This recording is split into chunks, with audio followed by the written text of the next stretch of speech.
Bugün Rəsul Rza yaradıcılığından Qızılgül olmayaydı poemasını keçirik. Qızılgül olmayaydı poeması bir balaca əsərin özünə keçməmişdən əvvəl təhlil haqqında deyim. Əsər 1963-cü ildə çap olunub. Amma 63-cü ildən əvvəl yazıya qeydə olunduğu deyilir. Və 63-də deməli çap olunub əsər. Çapdan çıxıb. Amma daha əvvəllər yazıya alınıb. Və niyə 63-də çap olunub? Qarşıda vaxt olsa o haqda danışaram. Deməli, bu əsərdə sərbəst vəzindədir, yəni sərbəst ölçüdədir və ya sərbəst vəzindədir, belə deyək, və ya sərbəst formadadır. Əsərdə bəzi məsələləri öncədən deyim ki, sonradan yaddan çıxmasın. Əsər Mikayıl Müşfiqə həsr olunub. Yəni, bizim bu poemamız Mikayıl Müşfiqə həsr olunub. Və Mikayıl Müşfiqin bilirsiniz ki, repressiya, günahsız repressiya məruz qalan şəxslərdən biri olub. Və burada Mikayıl Müşfiq obrazı həmin dövrdə 37-38-ci ildə və 30-cu illərdə repressiya uğramış, repressiya görmüş şəxslərin ümumiləşmiş obrazıdır Mikayıl Müşfiq. Yəni, onun həyatından bəhs edir. Amma daha geniş şəkildə desək, böyük şəkildə desək, əsərdə totalitar rejimin siyasəti ifşa olunub. Totalitar sözü nə deməkdir, onu yadda saxlayın. Söz və fikir azadlığının olmaması. Bu totalitar rejim deməkdir. Yəni, həmin o rejimlərdə, hakimiyyətlərdə söz və fikir azadlığı demək olar ki, olmur, yığışdırılır. Yəni, bunun tənqididir əsərdə. Əsərimizi Rəsul Rza yazarkən yazılmaq səbəbin deyil. Biz bundan əvvəl keçdiyimiz əsərlərdə Şah İsmail Xətainin Dəhnamə əsərində də yazılma səbəbi var idi. Bu əsərdə də var. Sonra Heydər Babaya, Məmməd Hüseyin Şəhriyarın Heydər Babaya Salam poemasında da yazılma səbəbi var. Bu əsərin də yazılma səbəbi yadda saxlayın. Müəllif deyir ki, bu vicdanı bir işdir. Yəni, mənim vicdanımdan, daxildən gələn bir işdir. Ona görə mən bunu yazmışam. Yəni, müəllif belə deyir. Və bu əsər, yadda saxlayın, dövrünün ən yaxşı, yazıldığı dövrünün ən yaxşı əsər sayılır. Yəni, elə belə bir əsər keçmir ya. Yəni, Qızılgül olmayaydı poeması dövrünün ən yaxşı əsər sayılır bu. Yəni, elə belə əsər poema deyil. Və bu poemada təbii ki, bənzətmələr var, xalq deyimləri var. Onlardan yadımıza düşsə, vaxt qalsa, onlardan da deyəcəm. Zəngin bənzətmələr var. Zəngin xalq deyimləri var. Və əsər retro üslubundadır. Bunu xüsusi yadda saxlayın. Retro nə deməkdir? Buna Dövlət İmtahan Mərkəzinin kitabında retrospektiv də deyirlər. Retrospektiv və ya retro da deyə bilərik. Retro o demək ki, keçmişə qayıdış. Keçmişə qayıdış üslubundadır əsər. Burada yəni müəllif keçmişə qayıdacaq, belə deyək. Keçmiş dediyimiz, yəni uzaq keçmiş deyil, yaxın keçmişə qayıdacaq. Onu da əsərdə dedim. Gəldi əsərin özünə. Görək əsərdə nələr var, hansı məsələlər var. Əsər başlayır. Təbii uşaqlar bilirsiniz ki, sərbəst vəzindədir və ya sərbəst formadadır deyək. Ona görə burada misralar, bəzən mən misralarında olduğu kimi deyəcəm ki, kitabı oxuyanda üst-üstə düşə bilsin. Baxın. Əsər başlayır buna, Qızılgül poeması başlayır buna. Gecə qapım döyüldü. Gecə yəni qapı döyülür. Yəni orada mən kitab cümlələrində deyirəm ki, yadınızda qalsın. Gecə qapım döyüldü. Bilmirəm, deyir, kimdir gələn. Görəsən kitab cümləsində, görəsən kimdir gələn, müəllif deyir ha. Əsərimizi bizə danışan müəllifin özüdür. Yəni, təhkiyəçi müəllifin özüdür. Azad əsərində təhkiyəçi Fərdai idi, burada isə təhkiyəçi müəllifin özüdür. Yəni, müəllif danışır əsəri. Müəllif deyir ki, gecə qapım döyüldü. Görəsən kimdir gələn. Və müəllif deyir, qapını oradan açmamış deyir ki, belə deyək. Kimsən? Deyir. Və gələn adam da deyir ki, mən. Belə deyir. Özünü təqdim eləmir. Gələn adam deyir ki, mən. Yəni, mənəm. Və müəllif, təhkiyəçi, yəni Rəsul Rza gedir, qapını açır. Qapını açır və baxır. Kitabda belədir. Baxdım, baxdım. Amma tanımadım. Yəni, gələn adam kimsə tanımır bu adam. Müəllif tanımır ki, gələn adam kimdir. Sonra və həmin vaxtı gələn adam başını qaldırır və bunlar belə deyək, göz-gözə gəlirlər. Amma ondan əvvəl bir məsələni də xüsusi deyim, kitabda bunu işarə eləyərsiniz.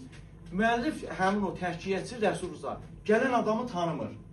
Və orada deyir ki, bəlkə deyir, işıq azdır, yəni işıq zəifdir, ona görə tanımadım gələn adamı. Gələn adamı ona görə tanımadım. Həm də gələn adam bura tanışdır, bu evə tanışdır.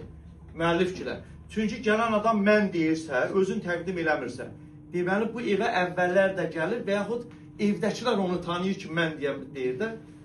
Soruşur ki, kimsən? Cavabda nə deyir? Mən. Kiməsə mən deyirsənsə, qapı arxasından. Deməli, o evə əvvəllər də gedibsən və yaxud sənə həmin evdə tanıyırlar. Və burada müəllif deyir ki, həmin adam deyir, gələn adam başını qaldırdı, gözlərimiz gözlərinə sataşdı. Sataşdı sözün yadda saxlayın və yeni səhifə, kitabda yeni səhifə açdı. Uşaqlar, bir haşiyə çıxar, burada məsələni deyim. Əsərdə əslində sərbəst vəzindədir, indi sərbəst formada deyə bilərik. Bəzən uşaqlar deyir ki, sərbəst vəzində qafiyə olmur, amma qafiyə var, yadda saxlayın. Sadəcə qafiyələr ard-arda deyil, düzdür, ard-arda da ola bilər.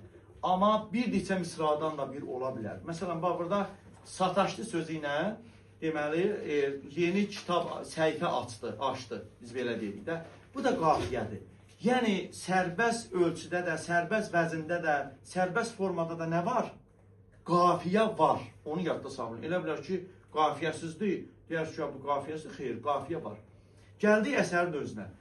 Əsərdə, deməli, həmin şəxs, gələn şəxs yuxarı baxır, başını qaldırır və bunlar göz-gözə gələndə tanış gəlir, üzü tanış gəlir. Gələn adamla müəllif tanış çıxır da, belə deyək. Üzü tanış gəlir və salam verir. Salam, bu müəllif də salamla deyir, buyurun, yəni keçin içəri keçin.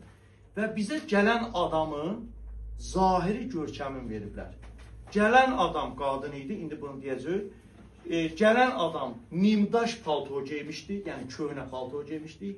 Nimdaş şalvar idi, yəni başında təbii şalsa qadındır. Nimdaş şalvar idi, saçları ağarmışdı, ağlığın görün necə verib. Deyir ki, köhnə sandıqda qalan gümüş kimi, adi bir gümüş kimi idi. Yəni saçı ona bənzədir. Bu bənzətmədir. Zəngin bənzətmələr işlənib əsərdə. Gözləri bir cüt qara ulduz quyuya düşmüş kimi. Yəni qocalıb. Yəni gələn qadının zahiri görkəmin verirlər. Amma bu bir neçə cümlə ilə bizə həmin bu qadının aydın təsəvvür yaratmaq olar ki, bu qadın vəziyyəti necədir? İndi bu qadın kimdir, qarşıda biləcəksiniz. Və həmin o gələn qadın öz paltosunu asmaq istəyir. Yəni artıq otağa keçib paltosunu asmaq istəyir. Və orada müəllif buna təklif verir ki, icazə ver, mən asım paltonu. Bu da deyir ki, yox, özüm asacam. Qadın özü paltosunu asır orada. Və paltosunu asandan sonra baxın bu cümləyə. Qadın deyir, baxır, deyir, mənim üzümə bax, deyir, müəllif deyir, Rəsul Rza. Qadın deyir, mənim üzümə baxdı, deyir. Elə bil ki, oyuncağı qırılmış bir uşaq kimi için deyir, ağlayacaqdı həmin qadın. Yəni, mənim üzümə baxdı, ağlayacaqdı.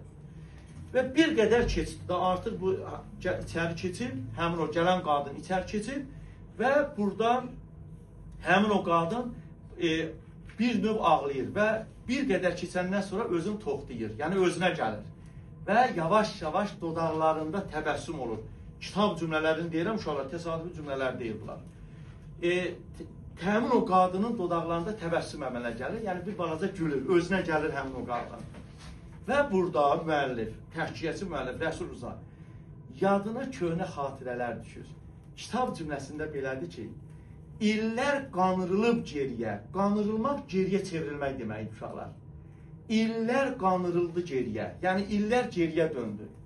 Və müəllif deyir ki, həmin o qadına qara saçlar var idi. Yəni deməli, qadının əvvəl qara saçları olub. Qara saçlar və həmin o qara saçları oxşayan, əzizləyən əllər var idi. Həmin o əllər ki, uşaq kimi kövrək, o bədbəxtin əlləri. Belə deyir müəllif. Deməli, bu qadını biraz açıqlama verim. Bu qadını tanıdı. Müəllif bu qadının kim olduğunu tanıdı. İndi mən də sizə deyəcəm kimdir bu qadın. Bu gələn qadını tanıyır. Və qadına deyir ki, yəni sənin vaxtı ilə o qara saçların vardı, indi yəni ağarıb. İndi ağarmaq səbəbini də bilərsiniz. və o qara saçları oxşayan, əzizləyən əllər var idi. Həmin o əllər, o bədbəxtin əlləri. Burada o bədbəxt də deyəcəm kimdir. Və burada həmin o qadın, gələn qadın, müəllifə Rəsul Ruzaya deyir ki, tanıdınızmı? Yəni, məni tanıdığım biz deyirik. Məni tanıdınızmı? Cavab verir ki, tanıdım. Sən o idin. Onun dilbəri. Yəni, burada gələn qadının adı deməli dilbər idi. Qadının adı dilbərdir. Onun dilbəri deyərkən və yaxud bədbəxt dediyi Mikail Müşfiqi nəzərdə tuturdu. Yəni, bu Rəsul Ruzagilin evinə gələn kim idi? Mikail Müşfiqin həyat yoldaşı Dilbər xanım idi. O idi gələn. Yəni, ona əvvəlcə bunu tanımır, amma sonradan tanıyır. Baxın, deməli, nə vəziyyətə düşmüşdür? Gənc qadın olub, uşaqlar. Yəni, deyək ki, yaşlı bir adam olub, gənc qadın olub. Və o vəziyyətə düşüb, indi vəziyyətə düşməyin səbəbini, saçlarının ağarmaq səbəbini biləcəksiniz ki, niyə belə olub. Və bunlar söhbət elədikləri vaxtı, bu zaman deyir ki, şairə də gəldi. Bizim söhbətimizə, danışımıza şairə də gəldi. Şairə kimdir?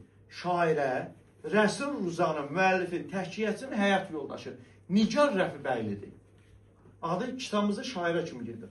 Kim olur? Nigar Rəfibəylidir. Deyir, şairə də gəl. Nigar Rəfibəyli ilə, yəni Rəsul Ruza həyat yoldaşı olub da Rəsul Ruzanın. Deyir, yəni bizim söhbətimizə, Dilbərlə söhbətimizə kim gəldi? Şairə də gəldi. Şairənin gəlişinə baxın.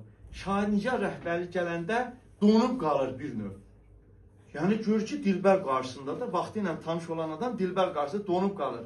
Sonradan əllərini sınıq bir budaq kimi boynundan asır, yəni qucaqlayırlar.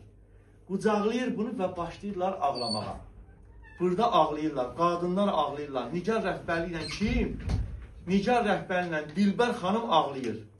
Və bir müddət keçəndən sonra və burada həmin bu Nigar Rəfibəyli şairə buna deyir ki, xoş gördük Dilbər, gəl, otur. Keç otur da, ayaq üstə qalmışsan, keç otur. İndi təsəvvürün, bunlar üçü oturublar. Rəsul Ruza müəllif təhkiyyəti, Dilbər xanım və bir də ki, Nigar Rəfibəyli şairə. Üçü oturublar. Heç biri danışmır. Tam sükunətdir, kitab cümləsi ilə. Dərin bir sükut var. Tam sakitçilikdir. Və bu sakitçilik müəllifi incidir. Daxilən sarsıntı keçirdi. Çünki hamı bilirdi ki, Dilbərin başına nəsə hadisə gəlib. Yəni, bilirdilər ki, hadisə gəlib. Yəni, Dilbər başsız qalıb. Dilbərin vəziyyəti pisdir. Saçları qısa bir müddətə ağarıb. Vəziyyəti, gözləri quyuya düşüb, belə deyək, pis vəziyyətdən, dərddən, qəmdən. Ona görə danışa bilmirlər. Və indi görün, müəllifin keçirdiyi sarsıntıya baxın, təhkiyyətinin. Müəllif deyir ki, mənim əlimi oda tutun, oda ataram, odda saxlayaram əlimi. Yəni, yandıraram əlimi. Dişlərimi qıcıyaram və dözərəm buna. Baxa, əllərimi oda tutaram deyir. Dişlərimi qıcıyaram, yəni möhkəm saxlayaram, buna dözərəm. Amma bu sükunətə deyir, dözümüm yoxdur, deyir. Mənim tabım yox, kitab cümləsi. Mənim tavanım yox, yəni dözümüm yox. Mənim qərarım yoxdur bu sükuta. Yəni sakitlik istəmir də, danışmaq istəyirlər, danışa bilmirlər. Çünki Dilbər xanım danışır, qadındır, ağlayır, kövrəlir, şairə də həmçinin, bir dənə qalır burada Rəsul Ruza müəllif təhkiyyəti. Bu da daxili sarsıntı keçirdi. Sonra davam edir, məni danlayın. Məni məzəmmət eləyin. Məzəmmət danlıq sinonimdə. Məni danlayın, məni məzəmmət eləyin, amma belə sükunət olmasın, deyir. Kitab cümləsindən belə deyir, məlul baxma. Məlul nə deməkdir? Yazıq şəkildə, kədərli deməkdir, məlul. Məlul. Kədərli deyir, belə baxma, deyir. Hətta orada deyir, qəzəbini yığ, müəllif deyir, qəzəbini yığ, yumrula qəzəbini deyir. At üstümə. Kitab cümlələri, təbii ki, bunlar bənzətmədir. Şillə kimi deyir, at üstümə deyir, vur məni. Hətta deyir o kitab cümləsi, qom-qom, dəstə-dəstə at. Uşaqlar, qom-qom kitabımızda bizdə orta məktəb dərsində 2 yerdə verilib. Qom-qom xalq danışıq dilində topa-topa deməkdir. Onu yadda saxlayın, qom-qom sözü rast gəlsəniz, kitablara təbii ki, rast gələrsiniz, 2 yerdə var, dəstə-dəstə deməkdir. Topa-topa deməkdir. Nə deməkdir? Qom-qom, topa-topa. Deyir ki, qəzəbi yığ qadına deyir. Bunun səbəbi var, səbəbini bilərsiniz, niyə belə deyir. Deyir, qəzəbini yığ, mənim üstümə at. Yəni, acığı məndən çıxart da, biz belə deyirik xalq dilində. Qalada deyir ki, acığım məndən çıxar. Qəzəbi yığ at üstümə. Amma gələn Dilbər danışmır. Heç bir şey demir, təsəvvür edin. Dilbər heç nə danışmır və danışmadığına görə müəllif deyir ki, onda susırsan deyir. Susırsansa deyir, onda deyir mənə qulaq as. Mən danışım, sən qulaq as. Və burada müəllif danışır və müəllif deyir ki, qınama məni, əgər söhbətim, qınama məni, əgər söhbətim yarımçıq olsa, dağınıq olsa, kitab cümləsi dağınıq olsa, məni qınama. Və başlayır müəllif retro üslubunda, yəni keçmişə qayıdır. Danışdığı vaxtda da əvvəlki illərə qayıdır. Biz Mikail Müşfiqlə tanış olmağın deyir. Mən deyir, Bakıda işə yenicə düzəlmişdim. Müəllif deyir, təhkiyyəçi Rəsulza. Bakıda yenicə işə düzəlmişdim.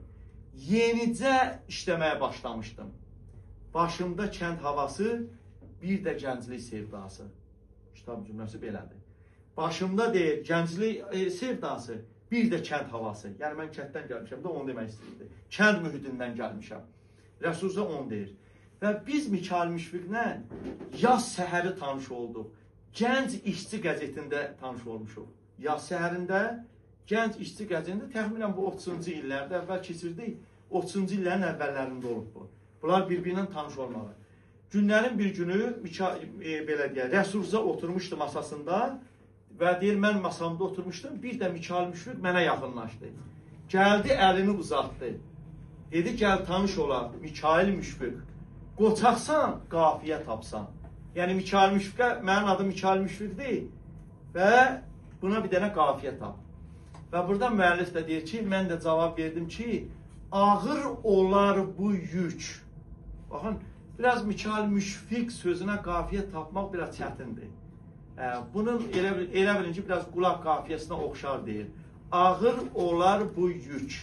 Kana, Müşfiq, kana, çığ kimi. Yəni qulaq qafiyəsi kimi buna bir qafiyə deyil. Və burada Mikail Müşfiq deyil, uğundu getdi. Yəni güldü getdi. Və bundan sonra bizim dostluğumuz başladı. Bunlar möhkəm dost olurlar. Mikail Müşfiqlə Rəsulza möhkəm dost olurlar. Bunların günləri bir yerdə keçir və necə keçir? Baxın. Müəllif deyir ki, bax, bizim deyir, cibimiz puldan azad. Qəlbimiz isə, könlümüz isə dərddən azad idi. Yəni, biz cibimizdə pul yox idi, bizim dillə desək. Qəlbimizdə də, yəni könlümüzdə də dərdimiz yox idi. Bizim, yəni günümüz belə idi. Və mən onun axıcı şeirlərini, Mikail Müşfiqin axıcı şeirlərini, o isə mənim deyir, xalları bərkiməmiş deyir, nəğmələrimi xoşlayırdı, ondan ləzzət alırdı, yəni onu oxuyurdu. Yəni bir-birimizin şeirini oxuyurdu da onu demək istəyir. Müəllif onu deyir. Və burada Mikail Müşfiqin uşaqlar həm zahiri, həm də belə deyək, daxili cəhətlərini verib müəllif burada. Baxın, bunları deyirəm, yadda da saxlayın, əzbərləyin bunları. Deyir ki, Mikail Müşfiq, yəni obraz kimi, sadə idi, Mikail Müşfiq sadə idi, xarakter baxımından. Açıq, təmiz ürəkli idi, ürəyi təmiz adam idi, 2. Üçüncüsü, uşaq kimi hər şeyə inanan, yetim kimi kövrək, bədəncə zəif, biraz əsəbi, bu oldu 6. Dosta sadiq idi, Mikail Müşfiqin xüsusiyyətlərindən biri olmalı. Dosta sadiq idi, bir tikana görə bütün bağı söyərdi, bir tikana görə bütün bağı söyərdi, bir gülüşə görə bədxaxını, yəni bunu sevməyənləri öyərdi, tərifləyərdi. Baxın, Mikail Müşfiqin xüsusiyyətinə baxın. Və nəhayət bir xüsusiyyət də var, bir sözə görə deyir, bir küncə qısılıb ağlayardı. Yəni 10 ayrı-ayrılıqda, belə deyək də, məsələni dedim, 10 dənə məsələni uşaqlar əzbərləyin. Və yadda saxlayaq ki, burada əsərimiz Mikail Müşfiqə həsr olunur. Mikail Müşfiqin özü müəllifin, yəni Rəsul Rızanın dediyi sözlərin əsasında, o xatirələr əsasında canlanır, bizim gözümüzdə canlanır ki, Mikail Müşfiq belə obraz olub. Çünki keçmişə qayıdıb da həmin vaxtı, bunlar Dil xanımla danışdığı vaxtı Mikail Müşfiq həyatda yox idi. Və onlar keçmişə qayıdıb, ona görə xatirələr əsasında Mikail Müşfiq obrazı bizim gözümüzdə canlanır. Bax, 10 dənə dedim, bunu əzbərləyin, bax, bunu yadda sağlayın. Və ardicən deyir ki, Mikail Müşfiq deyir, Rəsulza deyir, Mikail Müşfiq deyir, bu deyir, yaşlı bir uşaq idi deyir. Yəni yaşı çoxdur, amma uşaq xasiyyətli idi. Bunu da yadda saxlayın. Və biz deyir, məclislərə şeir deməyə gedərdik. Görək nə deyir? Baxın, birincisi deyir, biz gedərdik məktəblərə, zavodlara, qəsəbələrə və bir də kəndlərə. 4 yerin adı çəkilir. Belə deyək, məkanın adı çəkilir. 4 yerə deyir, biz şeir deməyə gedərdik deyir.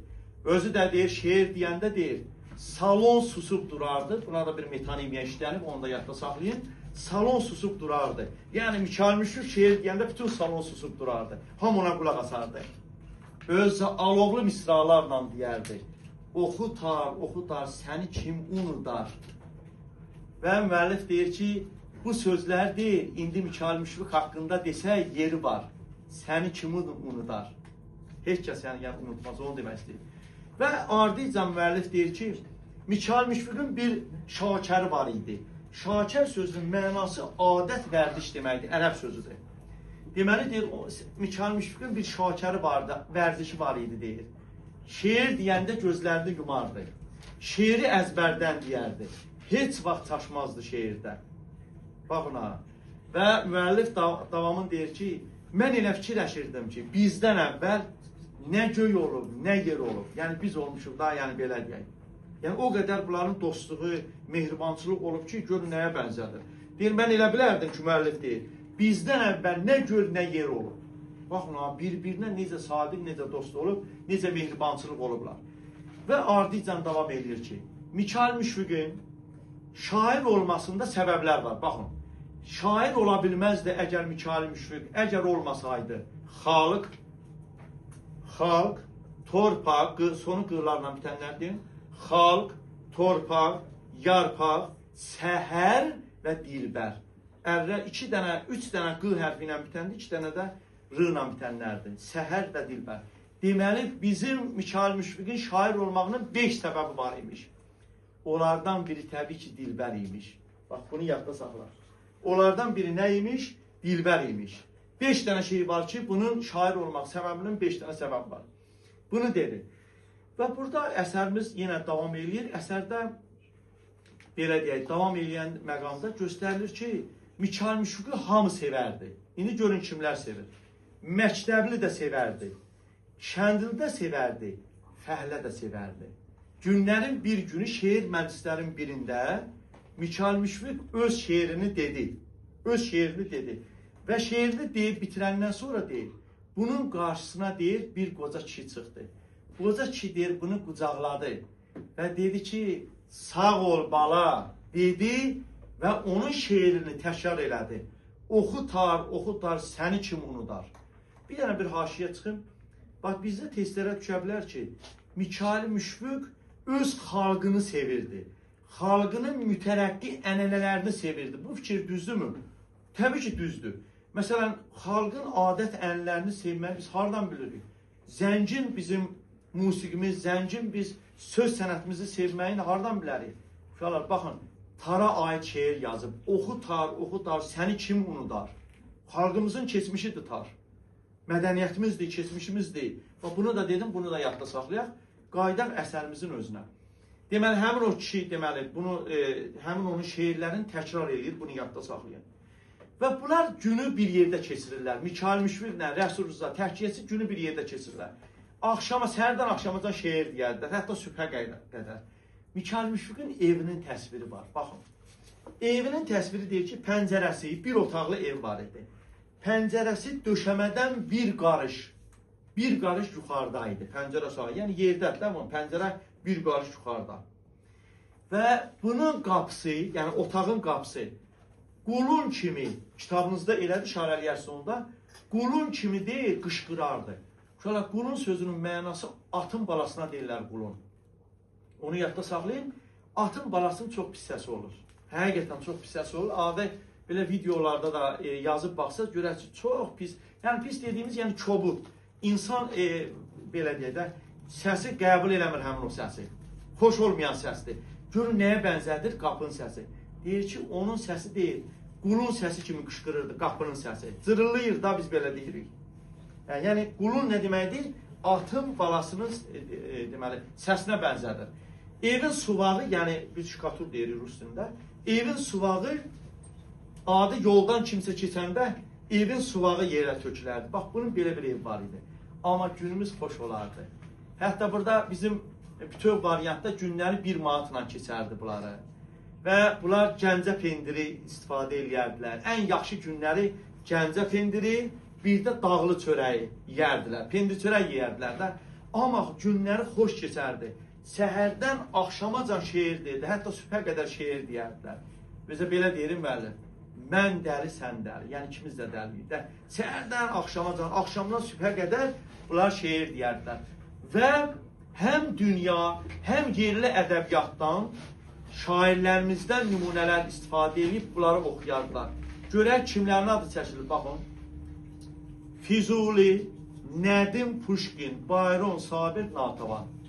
6 şəxsin adını çəkdim burada. Puşkin Rus ədəbiyyatdır, Bayron İngilis ədəbiyyatdır və digərlər də belə Füzulidir, Nədimdir. Bunlar da yerli ədəbiyyat, yəni öz ədəbiyyatımızın nümayəndələridir. Füzuli, Nədim, Puşkin, Bayron, Sabir, Natəvan, Sabirlə də Natəvan da yenə öz ədəbiyyatımıza aiddir. Bunlardan şeir oxuyardılar. Və bunlar oxumaqla yanaşı Lermontovun, Rus ədəbiyyatından Lermontovun Demon, Şeytan əsərini tərcümə edərdilər. Bunu xüsusiyyət də saxlayın. Bunu mən bütöv əsəri danışıram ki, oxuyanda da sizə daha maraqlı olsun. Burada Demon əsərində Tamara adlı obrazın adı çəkilir. Yadda saxlayın, Tamara bu əsərdə Lermontovun Demon əsərində bir gürcüdür. Gürcü şahzadəsi deyək. Və Demon burada şeytandır. Və burada obrazların birində də Ruhullah yazıblar bizə kitabda, dırnaq içində. Ruhullah sözü əslində ərəb sözdür, mənası ilahi, belə deyək, ruh deməkdir. Orada da ilahi ruh, Lermontovun Demon əsərində, ilahi ruh bu Tamaranı qoruyan ruhdur. Yəni mələkdir də, belə deyək. Onu yadda saxlayın. Burada Rus sözləri, bizim əsərdə Rus sözlərindən istifadə olunub, necə istifadə olunub? Bunlar Lermontovun, Mikhail Müşfiqlə Rəsuluzda. Lermontovun Demon əsərini tərcümə edəndə Rus dilindən, Türk dilindən, Azərbaycan dilindən tərcümə edəndə Rus sözlərini baxıblar. Məsələn, qrex günahdır, qreşmi günahkardır, sonra duh ruhdur. Bu tipli sözlərdən, məsələn, sonum sözü var orada, güruh yazıblar. Bu tipli sözlərin tərcüməsi verilib bizdə. Rus dilindən, Türk dilindən, yəni Azərbaycan dilindən tərcüməsi verilib. Burada yadımdan çıxmamış bir məsələni deyim, Mikhail Müşfiqin bir xüsusiyyəti də verilir. Gündənin bir günü bunun həyat yoldaşı Dilbər Gəncəyə getmişdi, bir neçə günlüyə. Mikhail Müşfiq özü buna dözə bilmir. Yəni həyat yoldaşının ayrılığına dözə bilmir, həsrətinə dözə bilmir. Gedir, özünün Gənc İşçi qəzetində çap etdirdiyi şeirin pulunu alır. O pula bir dəstə gül alır. Gedir, bütün günü anasının qəbrinin üstündə olur. Yəni, bu da bunun xarakterin, xüsusiyyətini bizə açır. Və günlərin bir günü bunlar vədələşirlər. Müəlliflə, Rəsuluzə ilə. Mikhail Müşfiq vədələşir. Vədələşir və ayrılırlar ki, yəni axşamüstü vədələşirlər ki, sabahları görüşərik. Amma səhər oldu, Mikhail Müşfiq deyir, gəlmədi. Mikhail Müşfiq səhərsi gəlmədi. Yəni, səhər oldu, gəlmədi. Və müəllif burada səmimi etiraflar eləyir, yadda saxlayın. İndi deyəcəm nələrdir. Səmimi etiraflar eləyir. Və müəllif burada özünü günahlandırır, özünü məzəmmət eləyir. Bunları deyəcəm, kitabda da var. Sizə açıqlaması ilə deyəcəm. Müəllif əvvəlcə deyir ki, yəni əsəri danışan adam Dilbərə. Burada əsərdə bir neçə dəfə Dilbərə müraciət var. Dilbərə müraciət həmişə deyəndə bacım deyə müraciət eləyir əsəri danışan. Yəni Rəsulza bizə danışanda orada da belə deyə də danışır. Bacım deyə müraciət eləyir əsərdə. Əziz bacım deyə müraciət eləyir Dilbərə. Müraciətlər üzərində qurulub belə deyə əsərimiz. Dilbərə müraciətlə bacım, əziz bacım deyə müraciət olunur. Və burada deyilir ki, görəsən, müəllif deyir, görəsən vədinə xilaf çıxdımı Mikhail Müşfiq? Yəni birdən yalancı olar da, yəni mənə dedi sabah gələcəm, gəlmədi. Burada fikrə dalır. Və eşidirlər ki, yəni mən sizə buna açıqlamasını deyirəm, eşidirlər ki, Mikhail Müşfiqi bilirsiniz, 37-ci ilin dekabr ayında Mikhail Müşfiqi xalq düşməni kimi tuturlar.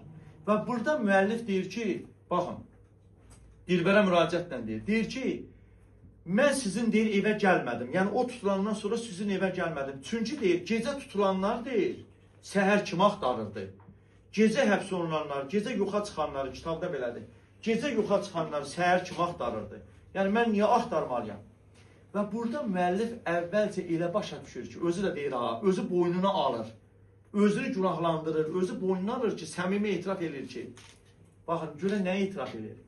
Deyir ki, yəqin ki, Mikail Müşfiqi tutublarsa, o müqəssirdir, yəni təqsirkardır deyir. Günahı var ki, tutublar da. Bir adam günah olmasa niyə tuturlar? Müəllif özü belə deyir.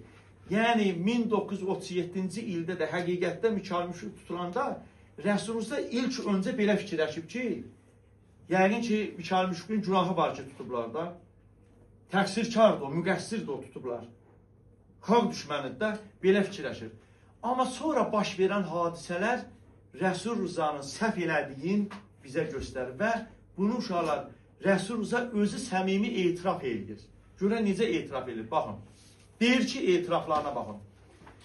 Birincisi deyir, gördük ki, bax, bizdə kitabda da verilir, baxın. Burada deyir, yoldaşlar olub döndü vətəndaş. Yəni, insanlara əvvəl yoldaş deyirlər, indi yoldaş döndü, oldu vətəndaş. Yəni, baxın, bu müəllifin fikirlərini bizə bildirir. Burada deyir, çox anaların qəhddi əyildi. Çünki oğlanların, nə bilim, həyat yoldaşlarının kimlərsə tutub aparıblar da, çox anaların qəhddi əyildi. Çox cavanlar soldu. Çox yaşlı insanlar, qocalar deyir, bu məsələdə öldü. Əyildilər. Nədəsə əyildilər, öldülər deyir. Və burada müəllif konkret adlar çəkir ki, Mikail Müşfiq tək deyildi. Əsərimizin orijinal variantında bizdə kitabda konkret adlar çəkilir. Mən sizə həmin adları deyirəm, baxın. Bax, kimlərin adı çəkilir? Mikail Müşfiqdən başqa uşaqlar. Burada bir neçə bizim şairlərimizdən, sənətkarlarımızdan adları çəkilir ki, onlar da represiya uğrayıblar. Baxın, represiyanın qurbanı olublar. Mikail Müşfiq 1, Ardıcan Seyid Hüseyin 2, Seyid Hüseyin də var idi. Əhməd Cavad 3, Cuvarlı 4, Ruhullah 5. Yəni 5 nəfərin adı çəkilir ki, bunlar da represiya uğrayıblar. Hətta baxın, nə deyir burada? Deyir ki, Tanrısı gözəllik və sevgi olan deyir. Hüseyin Cavid, onun da adı çəkilir. Tanrısı gözəllik və sevgi olan deyir. Hüseyin Cavid də deyir. Xalq düşmənidir, sual verir. Xalq düşmənidir və ondan xalq düşməni olar, onu demək istəyir.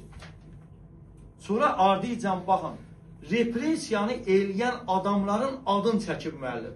Başda sizə dedim, əsər 63-cü ildə çap olunub. Amma əvvəllər yazı yanılıb. Niyə uşaqlar 63-də çap olunub? Çünki bilirsiniz ki, yumşalma siyasəti 53-dən sonra, Stalinin ölümündən sonra olub. Yəni 56-57-ci illərdə. Ona qədər bu əsəri müəllif çap etdirə bilməzdir və həmin adamların adını da çəkə bilməzdir. Amma baxın, konkret adlar çəkib burada müəllif. Kimlərin adını çəkib? Represiya eləyənlərin adını çəkib. 1. Baxın, adlardır. Borşovlar. Özə cəmdə verib ki, bunlar tək deyil ha. Petroviçlər, Markaryanlar, yəni erməni Markaryanlar, hamısında cəmdə verib. Sonra Xorenlər, bunu da yadda saxlayın, ayrıca ad kimi verilib. Yəni bu şəxslərin adını da verib, Petroviçlər. Bu şəxslərin adını verib. Deməli, Petroviçlər, Markaryanlar, Barşovlar, sonra Xorenlər. Bunların adlarını verib. Ki, yəni represiyanı törədən şəxslər də məhz bu şəxslərdir. Və bir neçə cümləmizi də deyim, əsəri yavaş-yavaş bitiririk. Və burada bunları deyəndən sonra müəllifin yaxşı bir xalq deyimi də var. Baxın, deyir ki, əql, yəni əql ağıl, əql kəsməyənə ürək inanan deyil, deyir. Əql kəsməyənə ürək inanan deyil. Xalqın gözündən iraq, nə ədalət, nə haqq. Deyir, əgər, mən sizə bunu açıqlamasını deyirəm, əgər Mikail Müşfiq günahkardırsa, deyir, yaxşı deyir, xalqın gözündən olsun da, yəni xalqın gözü qarşısında olsun da, müəllif deyir o, hanı ədalət, hanı haqq? Çünki Mikail Müşfiq həbs olunandan bir neçə vaxt sonra heç kəsin qarşısına çıxarılmadan güllələnir, yəni öldürülür. Onu demək istəyir. Və burada yadda saxlayan müəllif özünü məzəmmət edir, özünü də günahlandırır. Özünü günahlandırır və burada müəllif, bunu da mən sizə əlavə olaraq deyirəm, müəllif Mikail Müşfiqlə dost olduğuna görə bunu da bilir ki, evin axtarış edirlər və bunun şəkilləri, şeirlərin, əsərlərini anasının canamazının, yəni namaz xalçasının altında, köhnə namaz xalçasının altında gizlədir. Özü gizlədir bu müəllif. Və müəllif burada artıq səmimi etiraflar eləyir ki, yəni o Dilbər də bunu başa düşsün, anlasın və oxucular da bunu başa düşsün, anlasın. Sonradan Rəsul Rızanı qınayan olmasın ki, bəs Rəsul Rıza Mikail Müşfiqin dostu olub axı. Bunları deyir. Və bundan sonra əsərimizin sona doğru müəllif düzdür, əsərimizdə Mikail Müşfiq öldürülüb, repressiyanın qurbanı olub. Amma əsərimiz yadda saxlıyor, nikbin sonluqla bitir xüsusi. Onu xüsusi yadda saxlıyor. Deyirsiniz, bəs ölüm necə nikbin bitir? Nikbinlik nədədir? Müəllif deyir ki, bu, belə deyək, Mikail Müşfiq artıq dünyada yoxdur. Amma deyir, gün gələcək ki, onun deyir, oxucuları onun heykəlini çiçəklərlə bəzəyəcəklər deyir. Bu, böyük bir şey deməkdir. Baxın ona, böyük bir şey deməkdir. Yəni, oxucular onu xatırlayacaq. Bir şair üçün ən yaxşı nədir? Onu xatırlanmağıdır. Bax, bu əsərimizin göstərir ki, əsərimiz nə ilə bitir? Nikbin sonluqla bitir. Amma əsərimizin sonluğu belə bitir.